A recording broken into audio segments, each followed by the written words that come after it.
प्रिय दर्शक बंधु मु आस्ट्रोलोजर गोपाल चंद्र राज बालेश्वर बैरामनगर आस्ट्रोपाम सेंटर तरफ आपण समस्त को मोर प्रेम भरा नमस्कार। आज आउ एक नूतन स्वादर वीडियो आज आपण सम्मुख में उपस्थापन करने जाऊँगी।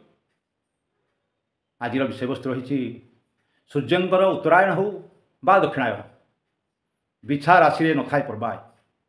ये आज नूतन स्वादर वीडियो नूतन स्वादर विषय वस्तु यहाँ समस्ते देखु केवल बिछा राशि व्यतीत आउ अन्य सबू व्यक्तिविशेष देखिले यार मजाटा भी नियंतु एवं किसी जानतु। एबे जिबा विषय वस्तु को सूर्यंकर एबे दक्षिणायन आरंभ हो जाइए। जून 22 रु डिसेम्बर 22 पर्यंत सूर्यंकर दक्षिणायन चलो तापर पुणी उत्तरायण 6 मास। ये संसार नियम। यही सूर्यंकर परिवर्तन संपूर्ण जीवजगत उपरे पड़ी थाए किंतु गोटे मात्र व्यतिक्रम बिछा व्यक्तिविशेष यही परिवर्तन से माने मुकुड़ी जाइथांते।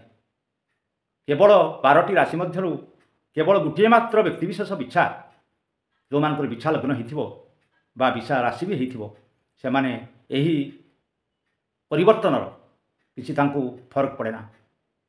विचित्र सृष्टि नियम आपन देखंतु। बिछा हला अग्नितत्वर लग्न जहार कि मंगल हेले अधिपति किंतु बिछा अग्नितत्वर लग्न हेले मध्य राशि हला जलतत्वर।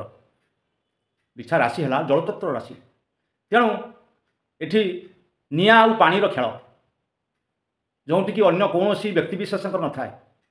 निया एवं पानी दुईटी जाक विपरीतार्थ जिनिस कहारी सहित कहार संपर्कटा विपरीतमुखी। तो निया जोठी पानी सेठी न थाए बा पानी रहिले नियार स्थान न थाए।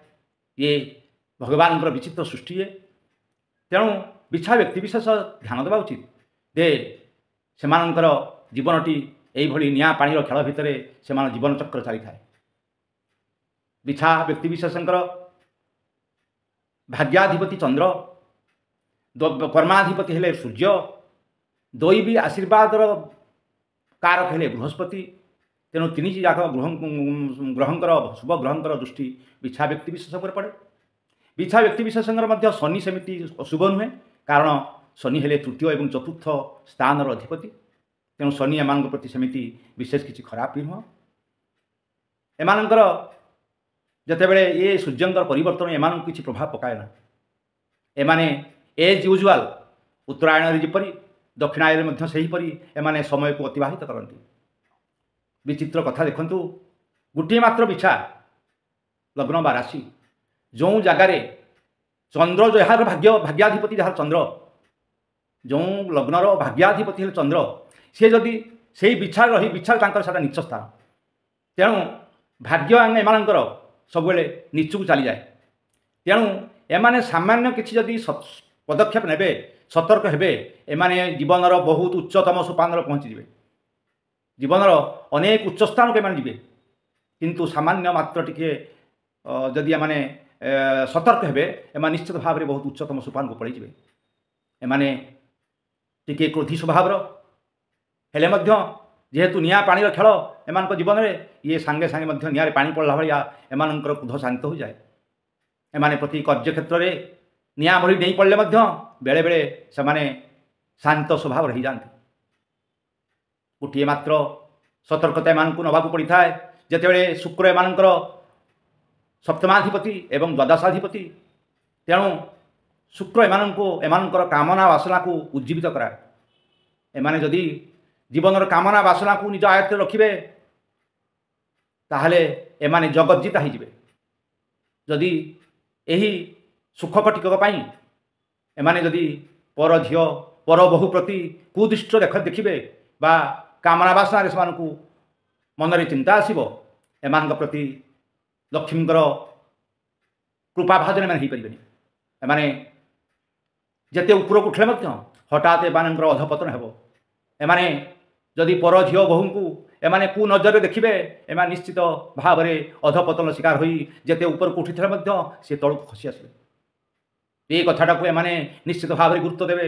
ଯଦି ନିଜର କାମ ବାସନାକୁ ଏମାନେ ଆୟତ୍ତ ରଖିବେ, ଏମାନେ କଣ୍ଟ୍ରୋଲ ରଖିବେ, ଏମାନେ ଯଦି ନିଜ କାମ ବାସନାକୁ ଚରିତାର୍ଥ କରିବା ପାଇଁ ତଳ ସ୍ତରକୁ ନ ଯିବେ, ତାହେଲେ ଏମାନଙ୍କ ଜୀବନରେ ଚାନ୍ଦ ଲାଗିଯିବ।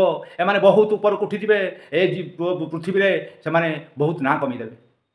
ଏବଂ ଏମାନଙ୍କର ଗୋଟିଏ କଥା ଶେଷ ଜୀବନରେ, ଏମାନେ ଯେହେତୁ ଏମାନଙ୍କର ଚନ୍ଦ୍ର ଭାଗ୍ୟାଧିପତି, ଏମାନଙ୍କର ଯଦିଓ ଥଣ୍ଡା ଜନିତ ରୋଗ ରହିବ, ଏମାନଙ୍କର ଯଦିଓ ଫୁସ୍ଫୁସ୍ ଜନିତ ବା କୌଣସି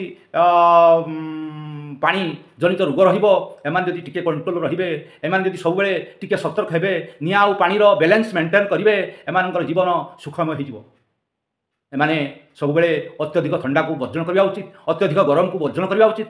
ସବୁବେଳେ ମିନିମମ୍ ଷ୍ଟାଣ୍ଡାର୍ଡ଼ ଭିତରେ ରହିଲେ ଏମାନେ ବହୁତ କିଛି ଜିନିଷ ଏମାନଙ୍କର କିଛି ହେବନି। ଏମାନଙ୍କର ଦେହ ପା ସୁସ୍ଥ ରହିବ।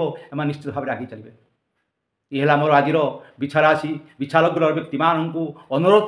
ସେମାନେ ଯଦି ଟିକିଏ ସତର୍କତା ହେବେ, ସେମାନେ ନିଶ୍ଚିତ ଭାବରେ ତାଙ୍କ ଜୀବନକୁ ଭଲରେ ଗଢ଼ି ଚାଲିବ ତାଙ୍କର କାଳଚକ୍ରର ସମୟ। ସେମାନେ ସବୁବେଳେ ମନେ ରଖିବା ଉଚିତ ଯେ ଦିନେ ଅତୀତ ଦିନେ ବା ଭବିଷ୍ୟତ ଦିନେ ବର୍ତ୍ତମାନ ହିଁ ଠିଆ ହେବ।